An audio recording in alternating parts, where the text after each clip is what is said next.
କିଛି କରିନାହାନ୍ତି। ସିଧା ସିଧା କଥା ଭାରତ ସରକାର ବା କେନ୍ଦ୍ର ସରକାରଙ୍କର ଯୋଜନାକୁ ସେ ରୂପାନ୍ତରଣ କରିକିରି ମାନେ ରିନେମ୍ କରିକିରି ସେଟାକୁ ସେ ଚଲେଇଛନ୍ତି।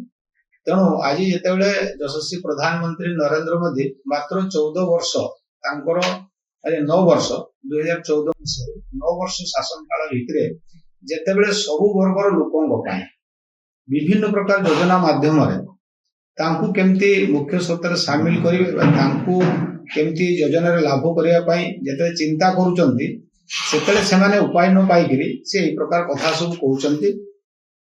ତେଣୁ ସିଏ ନିଜେ ଜାଣିବା ଦରକାର ଯେ ଯଦି ଗୋଟେ ଦୁଇଟା ମୁଁ ଏକ୍ସାମ୍ପଲ ଦେବି, ଆଦିବାସୀ ମାନଙ୍କର ଯେତେବେଳେ ଅଲଚିକି ମାନ୍ୟତା ପାଇଲା ଏବଂ ସାରା ଭାରତ ବର୍ଷରେ ଯୋଉ ସାନ୍ତାଳୀ ଲୋକମାନେ ତାଙ୍କର ଶିକ୍ଷାର ପ୍ରଚାର ପ୍ରସାର ପାଇଁ କରୁଥିଲା ବେଳେ ଆଦିବାସୀ ମାନଙ୍କର ଶିକ୍ଷା ବିଷୟରେ କଣ ସେ ଚିନ୍ତା କଲେ।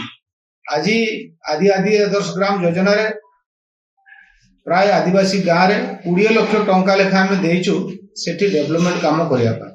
ଆଜି ପର୍ଯ୍ୟନ୍ତ କଣ କଲେ ସେମାନେ କଲେ କି ଆଜି ଏକଲବ୍ୟ ମଡେଲ ରେସିଡେନ୍ସିଆଲ ସ୍କୁଲ ର ଯୋଉ ରଚନା କରାହେଲା ବହୁତ ଆମେ ମାନେ ଘାତ ପ୍ରତିଘାତ ଭିତରେ ବହୁତ ଜାଗାରେ ଜାଗା ବି ଆଜି ପର୍ଯ୍ୟନ୍ତ ନିରୂପଣ ହେଇପାରୁନାହିଁ। ବାସ୍ତବରେ ସିଏ ଯଦି ଆଦିବାସୀ ମାନଙ୍କର କଥା ଏତେ ଚିନ୍ତା କରୁଛନ୍ତି ତାହେଲେ ଏବେ ବି ସମୟ ଅଛି, ସେ ଆଗକୁ ଆସନ୍ତୁ ଏବଂ ଭାରତ ସରକାର ବା କେନ୍ଦ୍ର ସରକାର ଯୋଉ ପଦକ୍ଷେପ ନେଉଛନ୍ତି ସେଇଥିରେ ସହଯୋଗ କରନ୍ତୁ। ଯୋଉ କଥା ମୁଁ କହିଲି 9ଟା ବିଭାଗ ଯୋଉ କାମ ଆରମ୍ଭ କରିବ ବର୍ତ୍ତମାନ ସେଇଥିରେ ସହଯୋଗ କରନ୍ତୁ। ଆଗାମୀ ଦିନରେ ଆଦିବାସୀ ମାନଙ୍କର ମଧ୍ୟ ବିକାଶ ହେବ।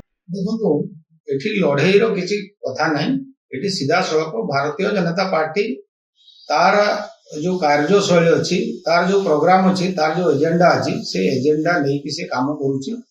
ହଁ, ଯେହେତୁ ନିର୍ବାଚନ ସମୟ ଆସୁଛି ଏଟାକୁ କୁହାଯାଇପାରେ ଲଢେଇ ବୋଲିକି, କିନ୍ତୁ ସିଧାସଳଖ କଥା ଭାରତୀୟ ଜନତା ପାର୍ଟି 365 ଦିନ ତାର ବିଭିନ୍ନ ପ୍ରକାର କାର୍ଯ୍ୟକ୍ରମ କେତେବେଳେ ବ୍ଲକ ଘେରାଉ କରିବ, କେତେବେଳେ ଅନଶନ କରିବ, କେତେବେଳେ ଆଉ କଣ କରିବ, ଏମିତି ବିଭିନ୍ନ ଇସ୍ୟୁକୁ ନେଇକରି ଭାରତୀୟ ଜନତା ପାର୍ଟି ସେ କାର୍ଯ୍ୟକ୍ରମ ରଖିଛି ଆଉ ରଖୁଛି ମଧ୍ୟ।